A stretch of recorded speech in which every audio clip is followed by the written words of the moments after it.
시청자 여러분, 이 신문지 안에 비닐, 그 안에 또 신문지로 쌓여있고 이 안에 들어있는 게 뭔지 아십니까? 저 위 보시면 아시겠죠? 5만 원짜리 현금 다발이 이 안에 들어가 있습니다. 검찰이 자동차 회사죠. 한국 GM의 전 노조 간부 집을 압수수색을 해봤더니 이 돈뭉치가 발견이 됐다고 하네요. 이 돈뭉치가 어디서 발견됐는지 아십니까? 이 전 노조 간부의 집 화장실 천장에 있었다고 합니다. 그래서 오늘 이 돈다발 사진을 오늘의 한 컷으로 선정을 해봤는데요. 임광희 기자. 네. 현금 뭉치가 있고 5만 원권이고 이렇게 많이 있으면은 이게 깨끗한 돈이라고 한다면 집 금고에 놔두거나 그랬을 텐데 화장실 천장에 놔뒀다. 뭔가 조금 구린 돈이라는 얘기인가요? 그러니까 몇 년 전에 또 그런 게 있었죠. 기억나실지 모르겠는데 마늘밭에서 돈 뭉치가 나오고. 그렇죠. 예, 전당포에서 나오고. 그러니까 분명히 좋지 깨끗한 돈이 아니기 때문에 어디에 숨겼겠죠. 우리도 만약에 아파트 화장실 공사하다가 갑자기 저런 돈 나오면 얼마나 반갑겠습니까? 그런데 이제 지난해 5월에 경찰이 압수수색을 했습니다. 한국 GM, 자동차 만드는 회사죠. 한국 GM의 전 노조 지부장 집을 압수수색을 했더니 이게 천장에서 4억 원이나 나왔고요. 또 트렁크에다가 우리 차 안에 노상 갖고 다니고 밖에다 세워놓은 트렁크 안에서도 현금 5천만 원이 발견됐습니다. 지금 인천지검이 이 압수수색하는 장면을 직접 찍은 화면이 나오고 있는데 그렇습니다. 지금 천장 위에 화장실 배관도 보이고 이거 뜯어보니까 그렇게 돈이 뭉치가 나오길래 이게 뭔가 하고 꺼내 보니까 5만 원권이 가득 들어있는 이게 무려 4억 원이 나오더라는 거예요. 그래서 보니까 조사를 해보니까 납품업체들한테 5억 6천만 원의 뒷돈을 받았고 하청업체 직원 3명에게 정규직 전환 채용 대가로 2,500만 원을 받은 혐의로 지금 검찰에 구속 기소돼 있습니다. 그렇다고 한다면 납품업체로부터 뒷돈을 받고 하청업체 직원에게는 정규직 전환 대가 받았다. 이게 노조 간부는 상당히 그 노조원들을 위해서 일하고 그래서 도덕성 측면에서 깨끗해야 되는데 좀 믿기가 좀 어려운 일이네요. 그렇죠. 이제 노조가 노조 운동을 하면서 사측과 얘기할 때 항상 하는 게 그런 도덕성 아니겠습니까? 우리는 어려운 노동자를 위해서 일을 한다.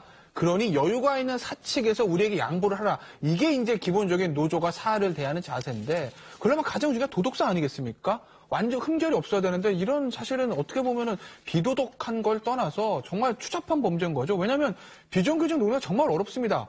그 비정규직 노동자가 정말 어려워서 정규직 채용을 하려고 하는데 거기서 돈을 받습니다. 2천만 원에서 7,500까지 받습니다. 그 정규직 노동자가 전환된다 하더라도 정말 몇 년치 연봉을 받은 겁니다. 지금 범행의 구조는 이렇게 되는데요. 생산직 비정규직 이 노동자들이 그 회사에서 정규직 채용이 있을 때 노조 간부에게 1인당 2천에서 최대한 7,500까지 뇌물을 줍니다. 뒷돈이라고 하죠. 저 그림 보니까는 그건 그렇죠? 이해가 되는데 네. 성적 조작시켜서 합격시켰다는 얘기인데 예. 그 회사는 왜 노조 간부의 청탁을 왜 들어주는 겁니까? 그 아시겠지만 GM 한국 그 부처님 그 공장도 한때 노사 분기로 굉장히 문제가 많지 않았습니까? 사측 입장에서 보면 노조와의 원만한 관계를 유지하는 것이 너무나 중요한 겁니다. 그러니 이번에 그 사측 그 임원들도 처벌을 받게 됐는데 이런 얘기를 하는 거죠. 노조와의 원만한 관계를 위해서 우리가 어쩔 수 없었다.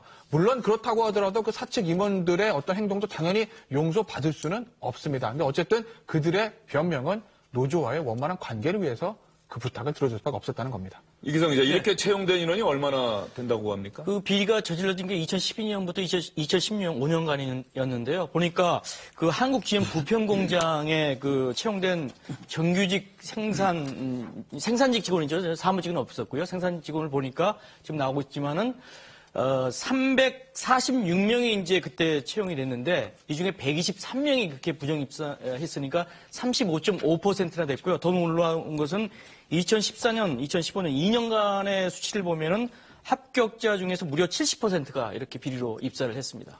이런 얘기를 들어보면 정상적으로 열심히 공부해서 채용 시험에 응시했던 오히려 다른 수험생들은 불이익을 크게 본 셈이 되는데 그 금품 제공 후에 정규직 채용 이 부분에 대해서 한 얘기가 있습니다. 한번 들어보시죠.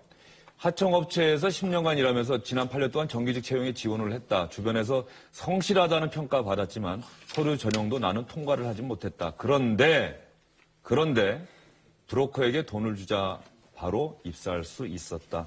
박철하 평론가님, 이런 일 있을 때마다 그래서 우리 사회에 대해서 희망을 갖다가도 이런 일 생기면은 우리가 좀 절망하게 되고 그런 거 아니겠습니까?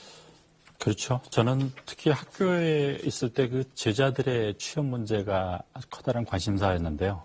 과연 저 친구들이 사회에 나가서 품었던 그 꿈이 온전하게 실현될 수 있을 것인가, 그런 점에서 참 안타까운 넘어서 분노할 만한 사건이라고 생각합니다.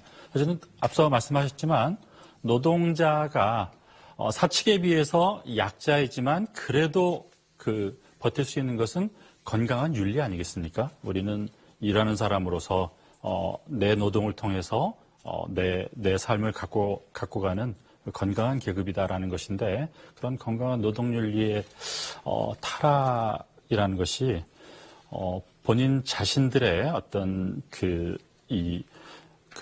계급 자체의 기반을 허무는 일이라고 저는 생각을 해요. 그리고 또 하나는 이제 후쿠야마라는 미국 그 정치 사상가가 한 얘기인데, 선진국일수록 갖고 있는 것이 트러스트, 신뢰 자본인데, 우리가 지금 쌓아가야 하는 것이 바로 그런 것 아니겠습니까? 대통령 지금 탄핵 문제며 그 삼성의 문제며 이런 많은 것들이 신뢰 없이 어떤 편법으로, 흔히 말하는 꼼수로 일이 이루어지는 것에 대한 그 사회적 분노인데, 노동자들마저 이러는가라는 그 좀 참담한 심정입니다. 저도 학교에 있을 때 사실은 대학에도 비정규직이 있거든요.